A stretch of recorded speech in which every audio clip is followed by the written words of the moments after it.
अस्सलाम वालेकुम दोस्तों, नदीम अहमद हाज़िर है खट्टी मीठी बातों में। जैसे कि मैंने आपसे वादा किया था कि इस दफ़ा ज़रा मैं जल्दी प्रोग्राम करूँगा, क्योंकि आप लोगों की बहुत ज़्यादा डिमांड है। सवालात भी बहुत कर रहे हैं आप लोग। तो सबसे पहले तो मैं आप लोगों से गुज़ारिश करूँगा कि मेरे चैनल को सब्सक्राइब कीजिए, ताकि आपको हम तमाम आने वाले दिनों के बारे में, पाकिस्तान की सियासत की ऊंच नीच के बारे में बता सकें। सवालात वही हैं।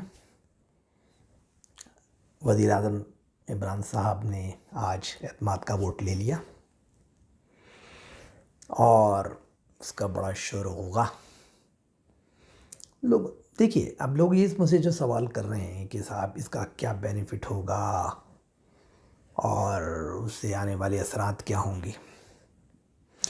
देखिए, मैंने आपसे पहले ही कहा था, जब मेरा पिछला प्रोग्राम देखिए 3-4 दिन पहले का, मैंने उसमें यही कहा था कि इनके पास विद इन अ वीक के अंदर इनको कॉन्फिडेंस का वोट लेना पड़ेगा। और उसकी वजूहत थी, क्योंकि अगर उसमें ये डिले करते 15-20 दिन तो 12 मार्च को सेनेट के चेयरमैन का इलेक्शन है, और अगर उसमें कुछ ऊंच हो जाती तो फिर ये कभी एतमाद का वोट नहीं ले सकते थे। तो ये वजह थी जो मैंने आपसे कहा था। उन्होंने वही किया कि विद इन 3 और 4 डेज़ इन्होंने जो है कर लिया। अब लोग कहते हैं भाई एतमाद का वोट मिल गया, वाह वाह वाह वाह इसकी वैल्यू ज़ीरो है।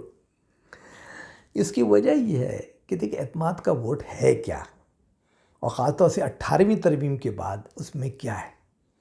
उसके तहत तो सिर्फ इतना सा है कि भाई कौमी असम्बली का जो मेंबर जिस पार्टी की टिकट पर जीता है, अगर वो अपने वज़ीर आज़म के ख़िलाफ़ जाएगा तो उस पर डिफेक्शन क्लॉज लग जाएगी, उसकी रुकनीत असम्बली की ख़त्म हो जाएगी और उस इलाके में बाई इलेक्शन होंगे। तो ज़ाहिर सी बात है कि इस सूरत हाल में आपने पकड़ा के सबको लाके कर दिया, और लोग ज़ाहिर है कि इस वक्त ओपनली MNAs, क्योंकि MNAs का हल्का, उनकी कंस्टिट्यूंसी जो है, जो उनका हल्का है जहाँ से जीतते हैं, उसका दारो मदार तो इलेक्शन के ऊपर है ना। तो अभी क्योंकि अगर उनको नज़र आ रहा है कि फ़िलहाल इलेक्शंस वगैरह या कुछ नहीं है, तो वो तो खामोशी से आपको वोट दे देंगे। लेकिन जो उन्होंने खुफिया बैलेट में आपको तमाचा मारा है और आईना दिखाया है, तो वो इस बात का गमाज़ है कि उनको आप पे एतमाद नहीं है। लेकिन ज़ाहिर है कि वो फ़िलहाल हवा का रुख देख रहे हैं। अब हवा का रुख होता क्या है, ये भी मैंने आपको बताया था कि देखिए, पाकिस्तान में जो करता धरता है वो सब इस्टेब्लिशमेंट है। अब इस्टेब्लिशमेंट ने यहाँ तक तो कर दिया, जो हमने पहले भी डिस्कस कर चुका कि डस्का का इलेक्शन हो, बाई इलेक्शंस हो, नौशहरा का हो, उसके बाद फिर इलेक्शन कमीशन की थोड़े जो आइन के मुताबिक फ़ैसले हों, उन पर दबाव ना आए इंतज़ामिया का, और उसके बाद फिर ये कि वो सेनेट का इलेक्शन भी वहाँ पे हार जाएं गिलानी साहब के मुकाबले में हफीज़ शेख साहब। तो ये बातें करती थोड़ी बहुत न्यूट्रल हुई है। जो मैंने कहा था ना कि पंजाब की आवाज़ और अपनी बेस जो है हमारे इस्टेब्लिशमेंट की, वो नहीं चाहते कि वहाँ पर उनके ख़िलाफ़ कोई बहुत ज़्यादा ज़हनों में खलफिशार पैदा हो, नेगेटिव इमेज जाए। तो इसके लिए, लेकिन वो अभी इस बात पे तैयार नहीं है कि अगर इमरान जाता है तो फिर क्या होगा। देखिए, वो सिनेरियो है। उन्होंने एक बनाया तरीक़ाकार 2018 के इलेक्शन के, दूसरा से नवाज़ को निकाला, इनको लेकर आए, बनाया, जो भी किया, और इनको गद्दी पे बिठा दिया इमरान साहब को। लेकिन वो फ़लसफ़ा फ़ेल हो गया, लोगों को कोई रिलीफ नहीं मिला, लोग चीखने लगे, पंजाब में बहुत बुरी हालत हो गई। दूसरी जगह तो है ही, लेकिन पंजाब जैसे सूबे में वहाँ बहुत बुरी चीख पुकार मिट गई, और उसकी वजह से जो है वो सारा इल्ज़ाम एक सफ़ा करके इन्होंने इस्टेब्लिशमेंट को आगे कर दिया, और सारी जो है वो बुराइयाँ या उंगलियाँ इस्टेब्लिशमेंट की तरफ उठने लगी। नतीजा ये कि उन्होंने अपने आप को बैक की तरफ किया, और ख़ास तौर से जब उन्होंने ज़रदारी साहब से कहा कि भाई नवाज़ से कह के आप मामलात को थोड़ा ठंडा करेंगे, डायरेक्ट ना करे बल्कि इमरान तक ही महदूद रखे अपने आप को, तो वो उन्होंने किया। उसको शो करने के लिए ज़रदारी साहब ने ज़मानत मांगी, उन्होंने कहा हम न्यूट्रल हो जाते हैं। लेकिन न्यूट्रल का मतलब ये नहीं कि वो इमरान को फ़ौरन हटाना चाहते हैं। क्यों? उसकी वजूहत है। देखिए, अगर इमरान को हटाते हैं, नवाज़ को देना नहीं चाहते, ज़ाहिर है कि नवाज़ के उनके दरमियान जो फासले बढ़ चुके हैं और वो एक दिन में तो पटेंगे नहीं। दूसरी पीपल्स पार्टी का पंजाब में कोई ताल्लुक़ नहीं है, कोई रोल नहीं है या कोई हिमायत नहीं है। तो अब इमरान के जाने के बाद किसको लाएं? तो ये वो सवाल है। फिर दूसरी बात ये कि उसका दूसरा तरीका है इलेक्शन करा लिए जाएँ, ठीक है, इमरान और नवाज़ को भी माफ़ कर देते हैं या नवाज़ साहब हट जाते हैं, मरियम भी चल जाती है और उसका जो मुसालहत पसंद ग्रुप है जिसे शीन कहते हैं या जो उनके छोटे भाई हैं शहबाज शरीफ और हमजा शरीफ वगैरह वगैरह, कि इनको फ्रंट पे ले आया जाए जो कि करीब भी हैं इस्टेब्लिशमेंट के। लेकिन प्रॉब्लम ये है कि उसमें टाइम चाहिए, पूरी शराइत तय होंगी ना कि इमरान नवाज़ साहब हमेशा के लिए पॉलिटिक्स से जाते हैं और उसके बाद मरियम का रोल कहाँ तक होगा, वो 2 साल गायब रहेंगी, 3 साल गायब रहेंगी, उस 5 साल तक गायब रहेंगी, उसके बाद फरदसी में पर आएंगी, तो वो भी बातें। दूसरी बात ये कि अगर ये इलेक्शन की तरफ जाते हैं, अगर इमरान को उखाड़ पिछाड़ होती है और वोट नो कॉन्फिडेंस भी हो जाता है या वो असेंबली तोड़ भी देते हैं, तो क्या होगा? नया इलेक्शन में तो 100% नवाज़ को मिलना वोट पूरा पंजाब का,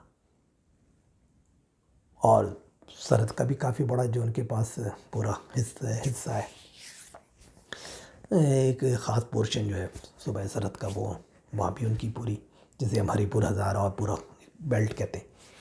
तो सवाल ये पैदा होता है कि उसके बाद फिर क्या होगा? तो ये बग़ैर शराइत के तो नहीं होगा। अभी तक उन्होंने न्यूट्रलिटी ये कि यार इसको ठंडा करो, हम इतना हो जाते। अभी ये तो तय नहीं हुआ ना कि भाई उसके बाद क्या होगा। जब तक वो सिनेरियो तय नहीं होगा, इशारा नहीं आएगा। जो इलेक्टेबल्स हैं, जो मैंने आपको पहले ही बताया था कि 24 MNAs ज़रदारी साहब के पास पहुँचे, उसमें से 19 का ताल्लुक़ पंजाब से है, बाकी लोगों का ताल्लुक़ जो मैंने बताया था 1-2 सरहद से और बाकी सिंध से, जो क्लियर भी हो गया। वो 4 लोगों के नाम भी आ गए जो कि कराची से हैं, जिसके अंदर जनाब जमील अहमद ख़ान साहब,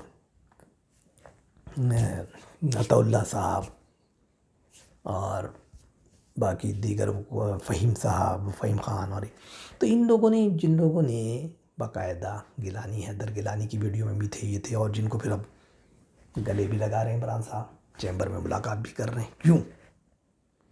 इसलिए कि उधर कहते हैं इलेक्शन कमीशन को कि साहब वो फ्रॉड हो गया और ये हो गया, साल वो ख़रीद लिए और पता नहीं क्या क्या हो गया हमारे साथ, तो ये क्या, और उसके बाद उनको गले लगा रहे, क्योंकि अगर उनको जो 16 वोट उधर गए थे, आपको नाम भी पता है, आप उनको निकाल देते हैं तो अक्सरियत तो ख़त्म।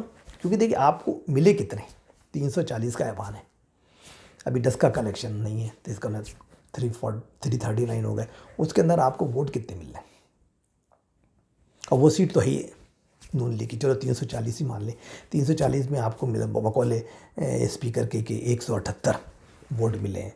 178 अगर मिले हैं तो इसका मतलब है कि 72 में से वो निकाले तो 6 वोट, अगर 7 वोट, अब 7 वोट इधर से उधर हो गए तो क्या होगा?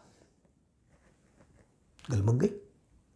और उनको होना 24 लोग तो तैयार बैठे हैं ना भाई, इसलिए आप उनके गले भी लगा रहे हो, उनको गालियाँ भी दे रहे हो बज़ाहिर पब्लिक में, या इलेक्शन कमीशन को ब्लैकमेल करने के लिए, या अपने लोगों को जो तुम्हारे हमायती ग्रुप, ज़ाहिर होता है ये उनकी एक पार्टी है, उनके हमायती भी हैं बहुत से लोग, तो वो ज़ाहिर उनको अपने कारकुनों को उनको लॉलीपॉप देने के लिए, ये हो गया मेरे साथ तो जुल्म हो गया और ये हो गया और ख़रीद लिया, बेच दिया और ये किया और इलेक्शन कमीशन ये नहीं किया।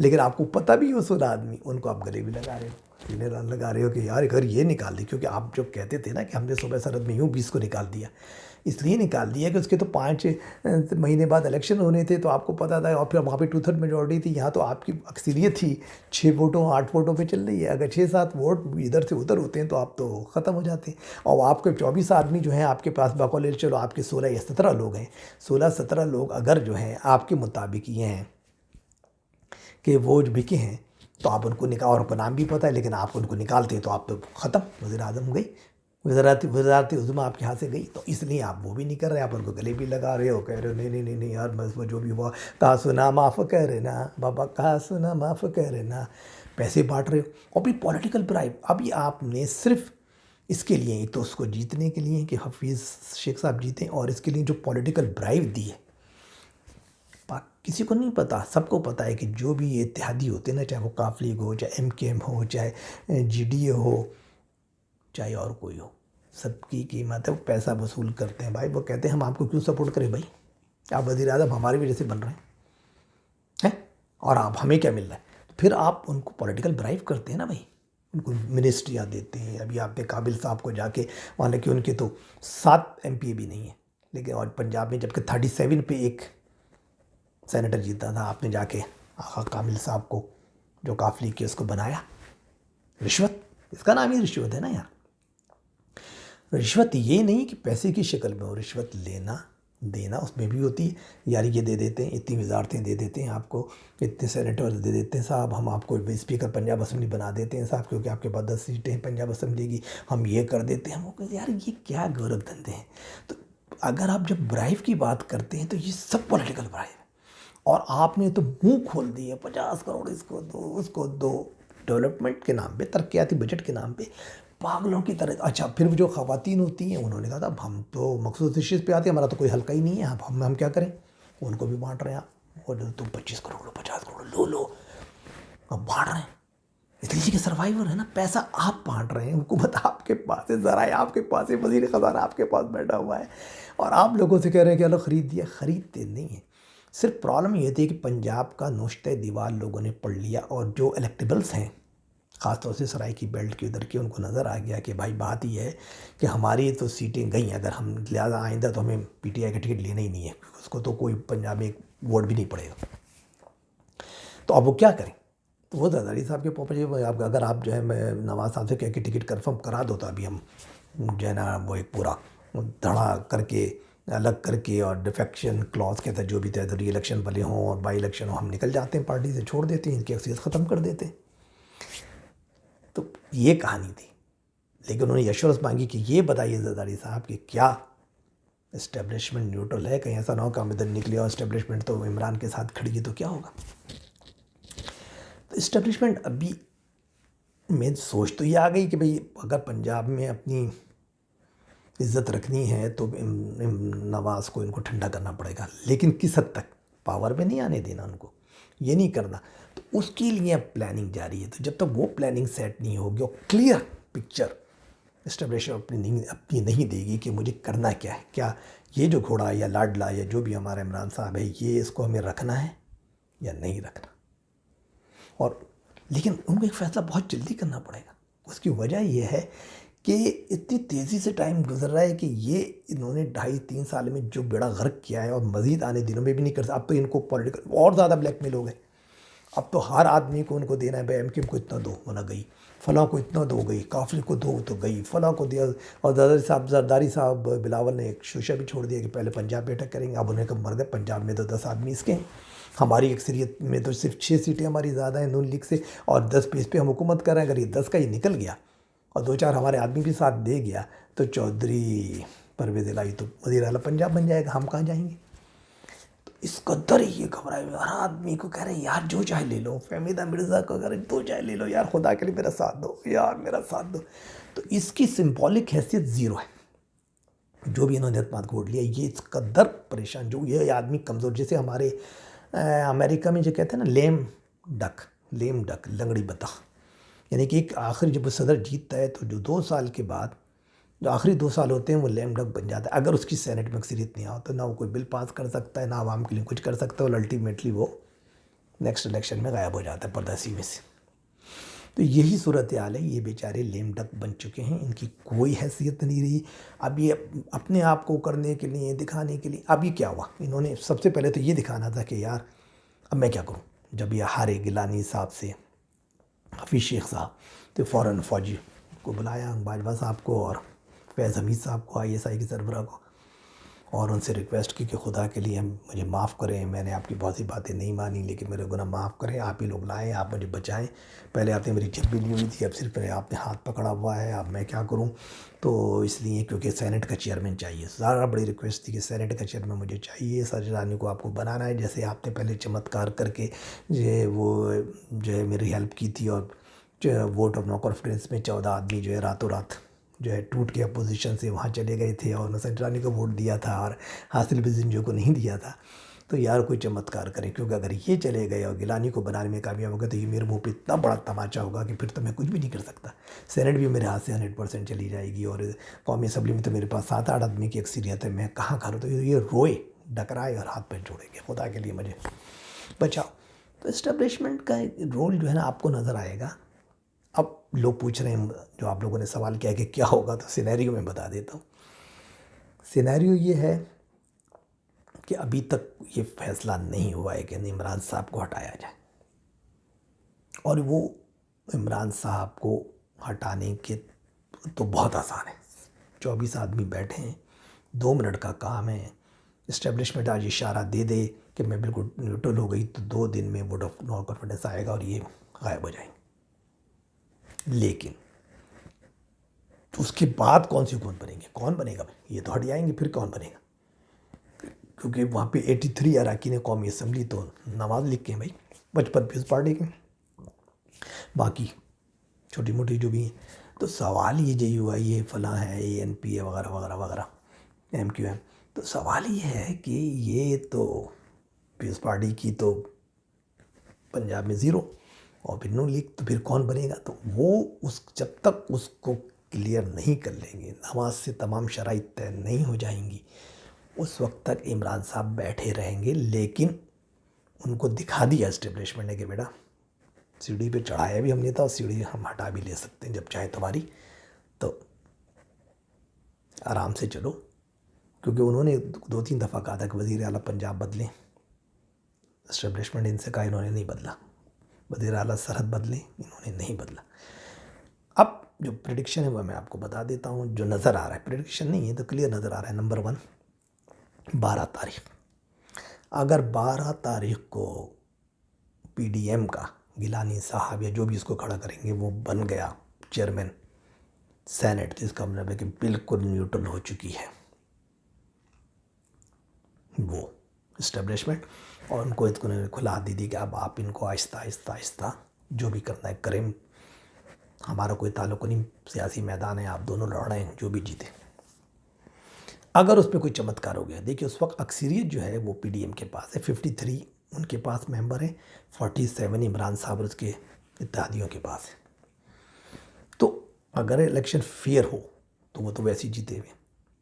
अब उस पर के अंदर चमत्कार हुआ और इधर उधर चीज़ें की गई तो फिर इस्टेब्लिशमेंट का क्लियर हो जाएगा कि वो अभी तक इमरान को उन्होंने एक झलक दिखाई है गिलानी की शक्ल में, लेकिन अभी भी वो जब्बी से हट के हाथ पे आ गए, हाथ पकड़ा हुआ है अभी उंगली पर नहीं आए, लेकिन अभी हाथ को थामा हुआ है कि बिल्कुल खड्डे में ना गिर जाओ भैया, ठीक है। तो ये वो कहानी है जो 12 तारीख को नज़र आएगी।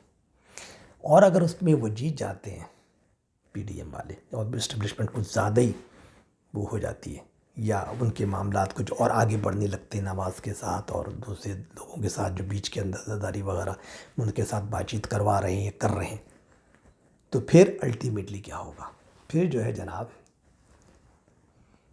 पंजाब की बारी आएगी, क्योंकि वहाँ तो परवेज़ इलाही साहब तैयार बैठे हैं, वो तो डिप्टी वज़ीर आज़म थे उसके अंडर में जरदारी साहब के, तो 10 आदमी हैं अगर तो अगर वो इधर हो जाते हैं तो एक दिन में वज़ीर आला पंजाब परवेज़ इलाही बन जाएंगे, जो कि इस्टेब्लिशमेंट के भी बहुत करीबी लोगों में से हैं। और उनकी पंजाब में जो वज़ीर आला वो रहे हैं परवेज़ मुशर्रफ के दौर में, इसमें तो उसकी कारकर्दगी से भी वो बहुत मुतमईन है और जरदारी साहब से उनकी पर्सनल ताल्लुकात हैं। और मियाँ साहब वो जरदारी साहब भी एग्री कर लेंगे, वैसे भी उन्होंने ताल्लुकात रखे हुए हैं उनकी वाइफ की डेथ पर, उस पर उनसे बातचीत करना, ताज़ियत करना वगैरह वगैरह। तो आने वाले दिनों मेरा जो जहन ये कहता है, जो मुझे नज़र आता है कि Parvez Elahi will be the chief minister of Punjab. अगर अपनी हुकूमत इनको यहाँ बचानी है तो इनको इस्टेब्लिशमेंट की एक बात तो माननी पड़ेगी इमरान साहब को, और शायद वो मान भी चुके होंगे कि वहाँ पर जो है Parvez Elahi will be the chief minister. अब उसमें हो सकता है कि PTI के पूरे लोग भी, जो कि वहाँ पे 172-73 इनके MP है, वो भी उधर चले जाएँ, वो कहेंगे नहीं ये तो हमारा बंदा है, सोना मंडा है, बस अब पहले हमारा ये स्पीकर था, हमने आगे कर दिया। लेकिन फिर वो बात अथॉरिटी खो देंगे कौन? इमरान साहब, जिनका ना बज़दार साहब पे control, his masters vice, Alif को करो ये और ये को करो वाई। तो वो सब चीज़ें जो हैं वो उनके हाथ से निकल जाएंगी और ये इनकी एक बहुत बड़ी सियासी मौत होगी, क्योंकि वो इस्टब्लिशमेंट के करीब में परवेज़ इलाही है, फिर वो 50% ज़्यादा अपनी बातें चलाएंगे और इनकी बातों का वजन पंजाब के अंदर कम होता चला जाएगा, इवन पंजाब ब्यूरोक्रेसी और इसमें। तो क्या इसको ये कुर्बानी देने पे तैयार हैं? यही वो कुर्बानी है जिसकी बुनियाद पे शायद ही मज़ीद 2-2.5 साल अपने आप को बचा सकें। लेकिन इतनी कमज़ोर हुकूमत इनकी हो जाएगी, पंजाब भी निकल जाएगा इनके हाथ से, और उसकी वजह से जब ये इशारा आएगा कि परवेज़ इलाही बन गया, तो वो जो 7-8 बैठे हैं ना, जो 24 तोते जो बैठे हैं, उसमें जो अभी फिर भी आपने 8 को इधर उधर करके अपने आप को बचाया, तो वो 8 भी इधर उधर 2 मिनट का काम है उनका। उनको तो सिर्फ ये कि यार हमारे को आज इलेक्शन करवा दो, हमें नून लीग का टिकट दे दो, अल्लाह अल्लाह खैर सल्ला, हमारी सीटें 50% वोट तो हमारा होता है, 50% 40% पार्टी की हिमायत से भी मिलता है, और पार्टी की अगर ना भी मिले पूरा, वो भी हम इलेक्टेबल्स हैं, पूरा वोट भी हमारा है, लेकिन हम चाहते हैं पार्टी का टिकट हो ताकि कल मिनिस्ट्री वगैरह मिलने का चांस बने। तो ये वो बातें हैं। तो इसलिए इमरान साहब का कंट्रोल ना MNS पे कुछ रहा है ना कुछ। अब इनका 101% वही है, इस्टेब्लिशमेंट अगर इनको चलाना चाहेगी उस दिन तक इनको चलाएगी, और कब तक चलाएगी? जब तक उनके ये क्लियर ना हो जाए कि इनके हटने के बाद क्या सिनेरियो बनता है और उसमें वो किस तरह फिट होती हैं और उनके मफादात को कैसे रखा जाता है और किस तरीके से वो डैमेज कंट्रोल पंजाब में होता है। तो ये वो सूरत हाल है। तो देखिए, इसका ताल्लुक 12 मार्च से बहुत ज़्यादा है, तो 12 मार्च का इंतज़ार फरमाइए कि 12 मार्च में सेनेट के इंतखाबात, और फिर उसके अंदर उसके नताइज आपको बताएंगे, और फिर ये भी ढकोसला ख़त्म हो जाएगा। जो कहते हैं ना, जो वो खुफिया ओपन करते थे, तब जैसे मैंने ओपन अभी कराया, मैंने उनको ख़त लिखा तमाम MNS को, और ये कहा कि जो है ना आर्टिकल 63(1) के तहत आपका ये है कि अगर आपने मेरे ख़िलाफ़ वोट दिया तो डिफेक्शन हो जाएगी, और मैं आपको जो है ना फौरी तौर पर निकाल के फेंक दूंगा, और उसके बाद वहाँ बाई इलेक्शन होंगी, और ये होगा वो होगा। तो मैंने उनको डरा के सबको पकड़ के जब भी ला के कर दिया कमरे बंद करके। लेकिन जब खुफिया होगा तो क्या होगा? तो वो उसमें गिलानी चाहिए, क्यों? फिर लोगों ने कहा यार हमारे खिलाफ एक्शन तो नहीं, चुपचाप जाके यार, क्योंकि वो उनसे नाला है, आपसे बहुत शदीद नाला है। अब मसला वही आता है कि भाई ये जो खुफिया होगा, उस खुफिया में लेकिन आप चाहती हैं खुफिया ही रहे सेनेट का, क्योंकि वहाँ आपकी अक्सरियत नहीं है, वहाँ तो उनके पास 53 मेंबर है, आपके पास 47 है। अब उसको आप ओपन नहीं करेंगे, आप कहेंगे नहीं नहीं नहीं, वो जैसे हमने संजरानी को चमत्कार करके जिताया, तब चाहेंगे दोबारा वही दोबारा जीत जाए, इवन तो कि हमारे पास अक्सरियत नहीं है और 14 आदमी ज़मीर के आवाज़ पे वोट दें। तो ये तज़ाद कौम जानती है, कौम देखती है। आप उल्लू किसी को नहीं बना सकते, आप बेवकूफ़ बना रहे हो मीडिया पे, टीवी पे। ये ढकोसला होता है। वो 1993 जब बहाल कर दिया, इसाक डार साहब, सॉरी ग़ुलाम इसाक खान साहब ने हटाया नवाज शरीफ साहब को, और उनको फ़ौरन जो है बहाल कर दिया सुप्रीम कोर्ट ने। उन्होंने आके फौरी तौर पे एतमाद का वोट जैसे आपने लिया ले लिया, 200 में से 123 वोट भी उनको मिल गए। वाह वाह वाह वाह, तालियां बज गई। लेकिन क्या हुआ? इस्टेब्लिशमेंट साथ नहीं दी ना यार। तो अल्टीमेटली पंजाब नहीं दिया गया, और यही फवाद चौधरी के फादर